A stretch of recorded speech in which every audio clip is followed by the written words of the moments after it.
Voici une liste de 7 activités qui pour moi sont les meilleures si tu souhaites te lancer dans l'entrepreneuriat en tant que femme. C'est incroyable.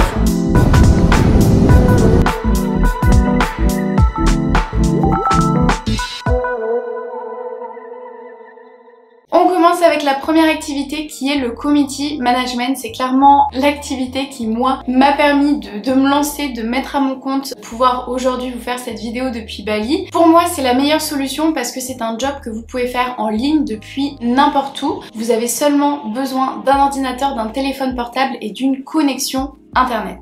Être community manager, c'est quoi? C'est gérer les réseaux sociaux d'une marque, d'une entreprise, d'une personne, d'une institution.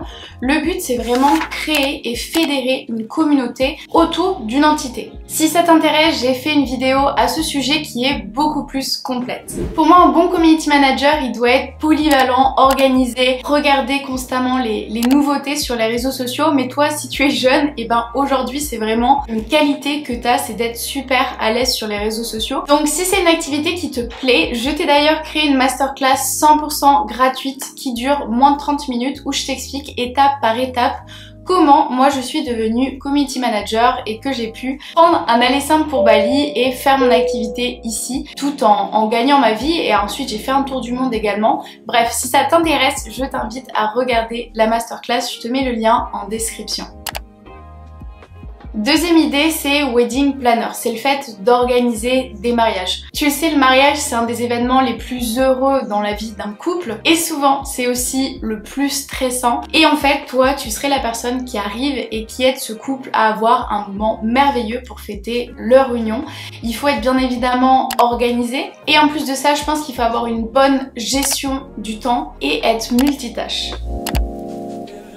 Troisième activité, c'est être décoratrice d'intérieur. Être décoratrice d'intérieur, c'est rendre les espaces intérieurs fonctionnels, sûrs et beaux en jouant sur plusieurs éléments essentiels comme les couleurs, l'ameublement ou encore les matériaux qui vont être dans la pièce. Je pense que c'est une activité super si tu es créatif, que tu as un sens artistique et que tu as pas mal de compétences techniques et que tu aimes la relation avec les clients. Comme wedding planner, tu vas être énormément en échange physique avec tes clients, alors que la première activité que je te disais, community manager, tu peux tout faire en ligne, à distance. Donc si tu es anxieuse à l'idée d'avoir des gens, etc., community manager te correspondrait plus. Mais si tu es extraverti et que tu as besoin de cet échange physique, et ben ces deux dernières activités pourraient mieux te correspondre.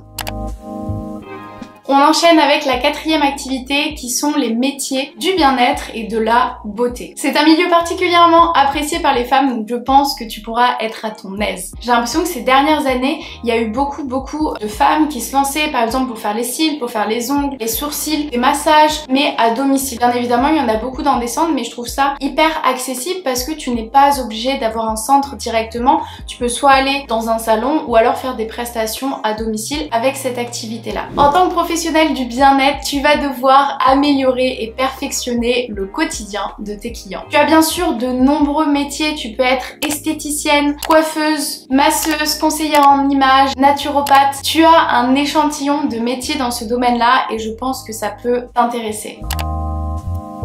Cinquième activité, c'est le fait d'être coach en ligne. Aujourd'hui, tu peux être coach si tu as une compétence que tu maîtrises et que des personnes recherchent cette compétence. Pour ça, il va falloir savoir te vendre, il va falloir savoir mettre en forme la compétence que tu vas apprendre et ensuite accompagner ton client. Et en plus, c'est quelque chose que tu peux faire en ligne. Tu as plein de plateformes où tu peux proposer tes services ou même via les réseaux sociaux. Et moi, ce que j'aime beaucoup, c'est le fait que tout le monde peut faire ça parce que je suis sûre que tu possèdes aujourd'hui une compétence, que tu sais par exemple gérer les réseaux sociaux, que tu sais par exemple faire de la boxe, faire un autre sport ou que tu sais bien parler en anglais. Et en fait, avoir une compétence comme ça, tu peux juste aider quelqu'un qui a des lacunes dans cette compétence à se perfectionner dedans.